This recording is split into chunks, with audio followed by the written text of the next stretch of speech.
नमस्कार प्यारे दोस्तों, आप सभी को मेरे YouTube चैनल पे स्वागत है।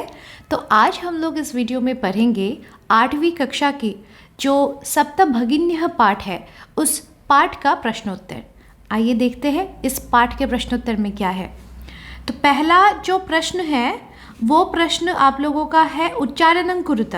तो वो प्रश्न तो आप लोग घर में भी कर सकते हैं, उच्चारण आप लोग घर में करेंगे।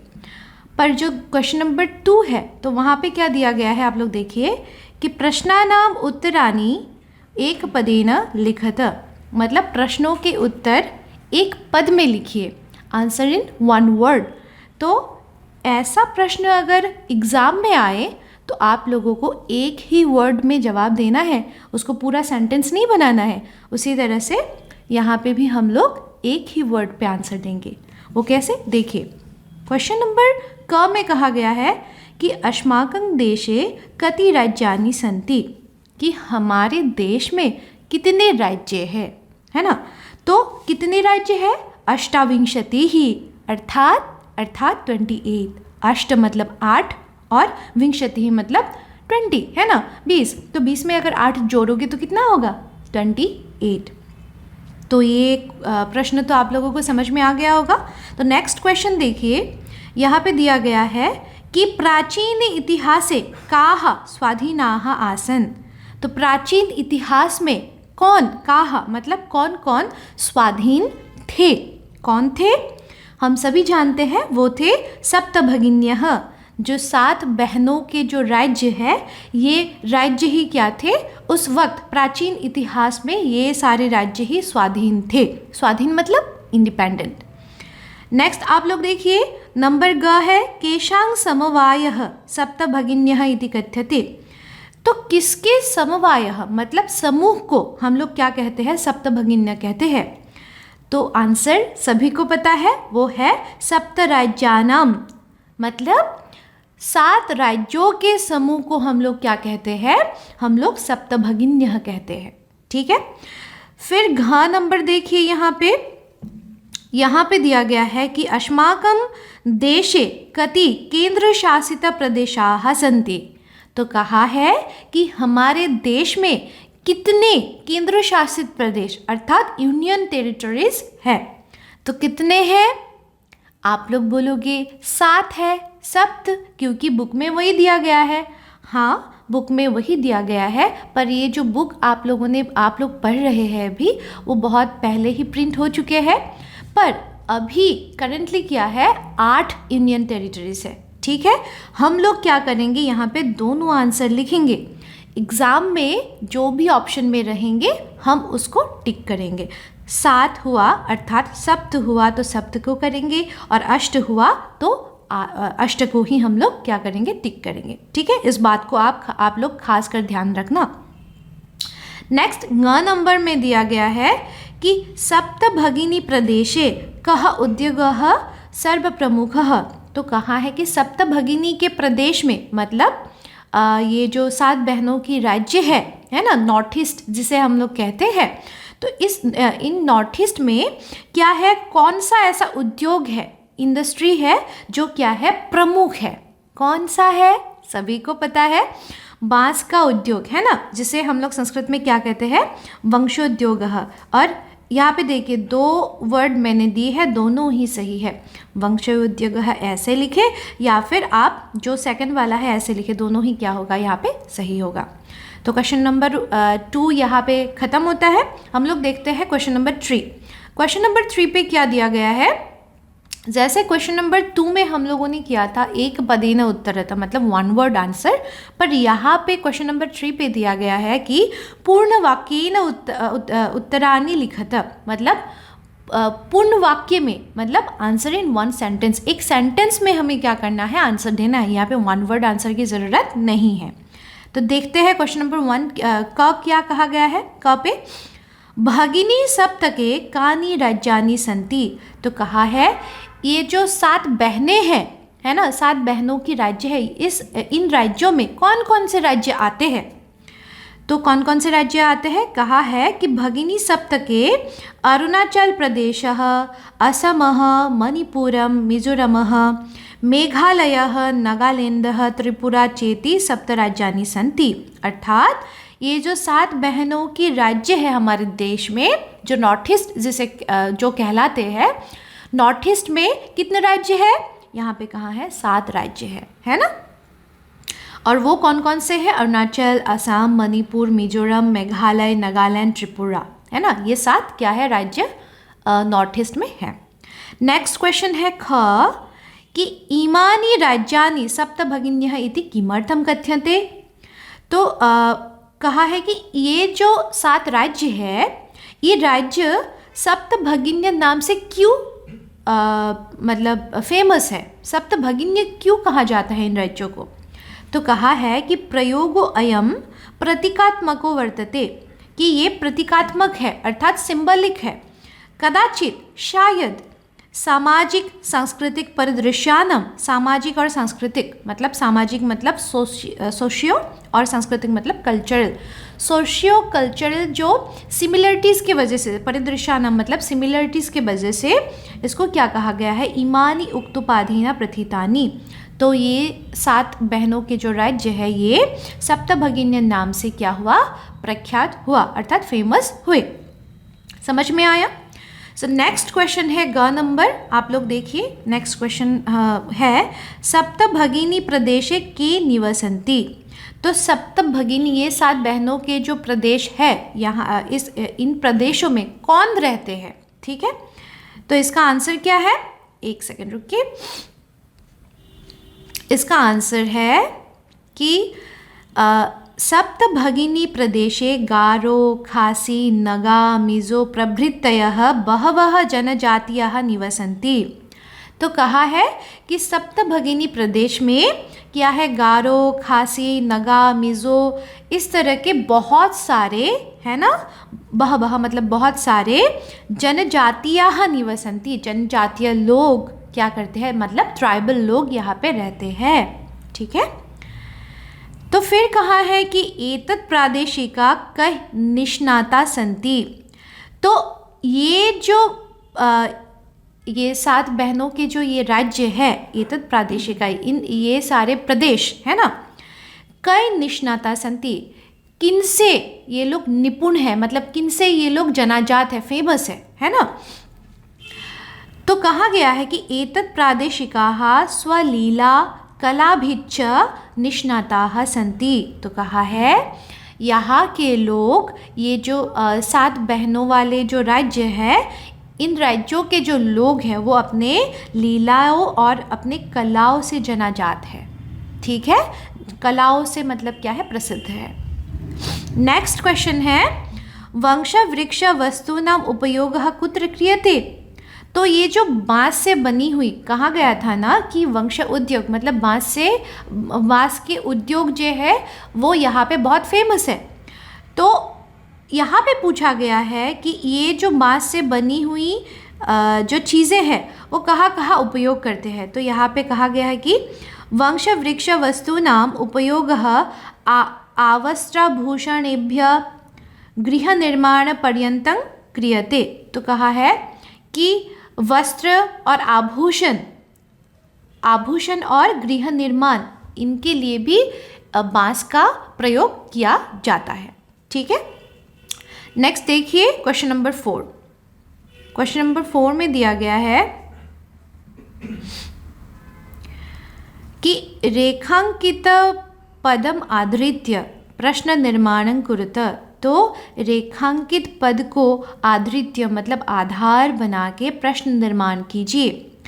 प्रश्न निर्माण में हमेशा आप लोगों को प्रॉब्लम रहती है। मैं इसका एक अलग से वीडियो बनाऊंगी, पर आज मैं सिर्फ यहाँ पे आप लोगों को आंसर बताऊंगी कि इन क्वेश्चंस का आंसर क्या होगा। ठीक है, यहाँ पे पहला क्वेश्चन है वयं स्वदेशस्य राज्यानां विषये ज्ञातुम् इच्छामि। तो हम अपने देश के राज्यों के विषय में जानना चाहते हैं। ये है इसका ट्रांसलेशन। तो इसमें कहा है स्वदेशस्य जो शब्द है इसको बेस बना के हमें क्या करना है? प्रश्न निर्माण करना है। तो आप देखिए, अगर सरल सरलता से आप जानना चाहे तो यहाँ पे देखिए, लास्ट में स्वदेशस्य शब्द में लास्ट में श लगाया गया है ना। तो स्वदेशस्य, तो इसको अगर हम लोग क्या करते हैं, प्रश्न निर्माण करते हैं, तो क्या होगा, कस्य। ठीक है, तो इसका पूरा लाइन क्या हो जाएगा कि वयं कस्य राज्यानं विषये ज्ञातुमिच्छामि, हम लोग किस राज्य के विषय में जानना चाहते हैं। ठीक है, नेक्स्ट है सप्तभगिन्यः प्राचीने इतिहासे प्रायः स्वाधीनाः एव दृष्टा। कहा है कि 7 बहनें प्राचीन इतिहास में प्राय हमेशा देखा जाता है कि वो स्वाधीन थे। ठीक है, तो इसमें सप्तभगिन्य को बोल्ड किया गया है, अंडरलाइन किया गया है, उस शब्द को बेस करके हम लोगों को क्या करना है, प्रश्न निर्माण करना है। तो सप्तभगिन्य जो शब्द है वो भगिनी शब्द से आए हैं, और भगिनी शब्द नदी शब्द की तरह होता है, और नदी शब्द के प्रथमा विभक्ति बहुवचन में नद्यः होते हैं, उसी तरह से भगिन्यः हुआ है। दैट मीन्स हमें जो प्रश्न बनानी है वो भी प्रथमा विभक्ति के बहुवचन में ही बनाना है, और वो भी स्त्रीलिंग का, है ना। तो क्या हो जाएगा उसमें आंसर, काः प्राचीन इतिहास प्रायः स्वाधीनाः एव दृष्टाः, कौन प्राचीन इतिहास में स्वाधीन देखा जाता है। यहाँ पे काहा हुआ है, अगर ये सप्तभगिन्यः शब्द अगर ये पुल्लिंग पे होता तो ये क्या हो जाता, यहाँ पे काहा नहीं होके कह होता, अगर एक वचन में हो तो, है ना। नेक्स्ट आप लोग देखिए नंबर ग में है प्रदेशे अस्मिन् हस्तशिल्पिनां बाहुल्यं वर्तते। तो कहाँ है कि इन प्रदेशों में हस्तशिल्पी जो हाथ से बनाते हैं ना, हैंडक्राफ्ट आइटम्स जो बनाते हैं, तो उन लोगों का बाहुल्यं मतलब ज़्यादातर लोग हस्तशिल्पी ही देखा जाता है, ऐसा यहाँ पे कहा गया है। ठीक है, तो आंसर यहाँ पे होगा प्रदेशे अस्मिन् केषां बाहुल्यं वर्तते, मतलब किन लोगों के बाहुल्य देखी जाती है। ठीक है, कौन ऐसा लोग है जिनके जो मतलब यहाँ पे मिलते हैं। ठीक है, नेक्स्ट नंबर घ है एतानि राज्यानि तु भ्रमणार्थं स्वर्ग सदृशानि। तो कहा है कि ये राज्य जो है भ्रमण के लिए स्वर्ग सदृश है। ठीक है, तो यहाँ पे स्वर्ग सदृशानि शब्द में अंडरलाइन किया गया है। ठीक है, तो उसको बेस करके हम लोगों को क्वेश्चन बनानी है। तो स्वर्ग सदृशानि, कीदृशानि एक जैसा लगता है ना, कीदृशानि का मतलब होता है किस तरह से।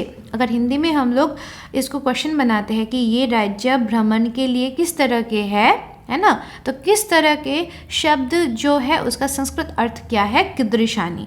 तो हम लोग क्या लिखेंगे, एतानि राज्यानि तु भ्रमणार्थं कीदृशानि, ये राज्य भ्रमण के लिए कैसा है। समझ में आया। नेक्स्ट हम लोग क्वेश्चन नंबर 5 में जाते हैं। देखिए क्वेश्चन नंबर 5 में है यथा निर्देशम उत्तरत, निर्देश के अनुसार उत्तर दीजिए। तो पहले कहा है कि महोदये मे भगिनी कथयति अत्र मे इति सर्वनाम पदं कस्य प्रयुक्तम। तो कहा है कि महोदया मेरी भगिनी कहती है, मेरी बहन कहती है, अत्र ये जो है ये क्या है, ये इन्वर्टेड कॉमा के अंदर है। तो कहा है अत्र, यहाँ पे मे शब्द जो है, इस शब्द के सर्वनाम पद किसके लिए, कस्मय प्रयुक्तम मतलब किसके लिए प्रयुक्त हुए हैं। तो ये कस्मय शब्द क्या है, चतुर्थी विभक्ति में है। दैट मीन्स किसके लिए प्रयुक्त हुए हैं। तो देखते हैं किसके लिए प्रयुक्त हुए हैं, है ना। नेक्स्ट आप देखिए, तो आंसर है स्वराय। स्वरा नाम की एक लड़की है, तो उनके लिए प्रयुक्त हुई है। ठीक है, और क्या ये सर्वनाम पद मतलब क्या होता है, सर्वनाम मतलब नाम के बदले में जो हम लोग यूज़ करते हैं। जैसे रमा नाम, इंग्लिश में रमा नाम जो है वो एक नाउन है, तो उसका प्रोनाउन क्या होगा, शी, है ना। उसी तरह से यहाँ पे मे शब्द का भी प्रयोग किया गया था। तो मे शब्द किसके लिए प्रयोग किया गया था, स्वरा के लिए प्रयोग किया गया था। ठीक है, तो इसलिए हम लोगों ने लिखा स्वराय। स्वरा के लिए, चतुर्थी विभक्ति में, ठीक है। फिर है सामाजिक सांस्कृतिक परिदृश्यानां साम्यात् इमानि उक्तोपाधीना प्रथितानि। तो कहाँ है ये, इन्वर्टेड कॉमा के अंदर है, ठीक है, कि सामाजिक सांस्कृतिक साम्यता के वजह से क्या है, इन लोगों को एक साथ क्या बोला जाता है, उक्तोपाधीना प्रथितानि। उक्तोपाधि मतलब सप्तभगिनी नाम से ये जाना जाता है। अस्मिन् वाक्ये, इस वाक्य में प्रथितानि इति क्रियापदस्य, प्रथितानि है ना, जाना जाता है। तो इति क्रियापदस्य, ये एक क्रिया है, दैट मीन्स वर्ब है। तो इस क्रियापद का कर्तृपदम किम, कर्तृपद मतलब कर्ता कौन है, सब्जेक्ट कौन है यहाँ पे, वो पूछा है। तो कौन है, इमानी उक्तोपाधीना प्रथितानि। तो ये सब इस नाम से जाना जाता है, उक्त ऊपर दिए गए नाम से जाना जाता है ना, ऐसा कहा गया है। तो इसका जो कर्ता पद होगा वो क्या होगा, ईमानी, ठीक है। नेक्स्ट देखिए ग नंबर, नेक्स्ट ग नंबर पे है एतेषां राज्यानां पुनः संघटनं विहितम्। अत्र संघटनम इति कर्तृपदस्य क्रियापदं किम। तो संघटनम जो शब्द है ये क्या है, एक कर्ता पद है। तो इसका क्रियापद पूछ रहे हैं आपको, क्रियापद क्या होगा मतलब वर्ब क्या होगा। तो कहा है यहाँ पे वर्ब क्या होगा, विहितम, ठीक है, कौन सा होगा, विहितम, यहाँ पे वर्ब होगा। अत्र नेक्स्ट क्वेश्चन, अत्र वंशवृक्षाणां प्राचुर्यं विद्यते अस्मात् वाक्यात्। तो अत्र वंशवृक्षाणां प्राचुर्यं विद्यते, यहाँ पे वंशवृक्ष मतलब बांस के पेड़ जो होते हैं उसका प्राचुर्य मतलब वो बहुत ज़्यादा दिखते हैं। तो अस्मात् वाक्यात्, इस वाक्य से अल्पता इति पदस्य, अल्पता मतलब अल्प मतलब थोड़ा, ठीक है। तो इति पदस्य विपरीतार्थकं पदं चित्वा लिखत। तो विपरीत अर्थ मतलब ऑपोजिट वर्ड क्या होगा, अल्पता मतलब कम, तो इसका मतलब ज़्यादा होना चाहिए। तो क्या होगा, थोड़ी देर पहले ही बताया है, प्राचुर्यम मतलब ज़्यादा अमाउंट में है ना मिलते हैं, तो वो क्या होगा, प्राचुर्यम, ठीक है। फिर ङ नंबर है, देखिए क्षेत्र परिमाण इमानी लघुनी वर्तन्ते। तो कहा है कि क्षेत्र परिमाण में मतलब जगह के हिसाब से ये लघुनी वर्तन्ते, लघु है मतलब छोटा है। वाक्यात, इस वाक्य से संति इति क्रियापदस्य, संति इति क्रियापदस्य, संति जो वर्ब है इस वर्ब का समानार्थक पदं चित्वा लिखत। समानार्थक पद मतलब सिनोनिम्स आपको लिखने के लिए कहा है। तो संति इसका सिनोनिम्स क्या हो जाएगा, वर्तन्ते है, ठीक है। नेक्स्ट देखिए क्वेश्चन नंबर 6। क्वेश्चन नंबर 6 में है पाठात् चित्वा तद्भव पदानां कृते संस्कृत पदानि लिखत। तो तद्भव पद मतलब जिनसे ये क्या हुआ है, संस्कृत से जो उत्पत्ति हुई है, जो शब्द उनको क्या कहते हैं, तद्भव। और संस्कृत के जो शब्द होते हैं वो कहते हैं तत्सम। तत्सम और तद्भव याद रखना, तद्भव मतलब उनसे उद्भव हुई है, ठीक है। तो वो हो जाएगा संस्कृत से जो जन्म ली गई भाषाएं हैं तो उनको क्या कहेंगे हम लोग, तद्भव। और जो संस्कृत भाषा है उसको क्या कहेंगे, संस्कृत भाषा में जो शब्द है वो कहे जाएंगे तत्सम। यहाँ पे कहा है तद्भव शब्द पदानी मतलब शब्द और संस्कृत पदानी। तो तद्भव क्या होता है, बहिन मतलब बहन, ठीक है। तो उन बहन शब्द को हम लोग संस्कृत में क्या कहते हैं, भगिनी, ठीक है, मैंने कहा ही है ऑलरेडी। और फिर देखा गया है यहाँ पे संगठन है ना, संगठन को क्या कहते हैं हम लोग संस्कृत में, संघटनम। फिर बांस, बांस को क्या कहते हैं संस्कृत में, वंशः। आज को क्या कहते हैं, अद्य। और खेत को कहते हैं क्षेत्रम। प्रोनाउंसिएशन ठीक से कर लीजिएगा, क्षेत्रम कहते हैं, ठीक है। नेक्स्ट है क्वेश्चन नंबर 6 का ही जो आ है, इसमें दिया गया है कि भिन्न प्रकृतिकं पदं चिनुत। जिसका प्रकृति, जिसका नेचर अलग है उसको आप लोग चुनिए, ठीक है। आप हम लोग देखते, देखिए गच्छति, पठति, धावती, अहसत, क्रीडति, है ना। आप अगर सब देखेंगे सभी गच्छति, पठति, धावती और क्रीडति ये सभी क्या है, लट लकार में है, पर अहसत ये लंग लकार में है, तो ये अलग हो गया, है ना। तो इसीलिए हम लोगों ने लिखा है असहत। आंसर क्या हो जाएगा, असहत। नेक्स्ट क्वेश्चन है कि छात्रः, सेवकः, शिक्षकः, लेखिका, क्रीडकः। यहाँ पे देखिए छात्रः, सेवकः, शिक्षकः और क्रीडकः ये सारे जो है ये 4 वर्ड किस में है, पुल्लिंग में है। पर जो लेखिका शब्द है ना ये किस में है, ये पर एक स्त्रीलिंग वर्ड है, तो यही अलग हो गया, बाकी तो पुल्लिंग है ना। तो हम लोग क्या लिखेंगे, लेखिका। ठीक है। नेक्स्ट क्वेश्चन पे चलते हैं। नेक्स्ट क्वेश्चन पे क्या है, आप लोग देखिए, पत्रम, पत्रम, मित्रम, पुष्पम, आम्रः, फलम, शाखा। ठीक है। तो यहाँ पे देखिए आप लोग, सॉरी यहाँ पे आम्रम होना चाहिए था, हाँ ये आम्रः नहीं, ये आम्रम होना चाहिए था। तो यहाँ पे पत्रम, मित्रम, पुष्पम, आम्रम, फलम ये सभी क्या है, ये सभी आपके नपुंसक लिंग में है, और शाखा जो है यही एक वर्ड है जो स्त्रीलिंग पे है, तो अलग क्या हो जाएगा, शाखा। ये आप लोग ठीक कर लीजिएगा, आम्रः नहीं आम्रम होना चाहिए था। ठीक है। फिर आप लोग देखिए घ नंबर है, व्याघ्रः, भल्लुकः, गजः, कपोटः, कपोतः, वृषभः और सिंह। तो यहाँ पे अगर आप लोग देखेंगे तो सारे क्या है, एनिमल है, और ये जो है कपोतः वो एक बर्ड है, पक्षी है। ठीक है। तो इसमें क्या हो जाएगा, अलग, कपोतः। नेक्स्ट है पृथ्वी, वसुंधरा, धरित्री, यानम और वसुधा। यहाँ पे सारे क्या है, स्त्रीलिंग है, और सिर्फ यानम शब्द क्या है, नपुंसकलिंग है, तो यहाँ पे अलग क्या हो जाएगा, यानम। ठीक है, समझ में आया। तो लास्ट क्वेश्चन हम लोगों के पास बच गया है, वो है क्वेश्चन नंबर 7, और यहाँ पे कहा गया है विशेष्य विशेषणानाम उचितं मेलनम कुरुत। विशेष्य और विशेषण को क्या कीजिए, मेल कीजिए। यहाँ पे देखिए विशेषण, थोड़ा सा यहाँ पे प्रिंटिंग मिस्टेक हो गया है, आप लोग देखिए, सॉरी टाइपिंग में मिस्टेक हुआ है, ये यहाँ पे जाना चाहिए था और ये यहाँ पे आना चाहिए था, कोई बात नहीं। ये प्रदेशः जो शब्द है वो एक विशेषण, सॉरी विशेष्य पद है। ठीक है। और विशेषण क्या होगा, यहाँ पे अयम, संस्कृति विशिष्टायम, ये सब क्या हो जाएगा, विशेषण हो जाएगा। ठीक है। आप देखिए विशेष्य पद क्या है, प्रदेशः।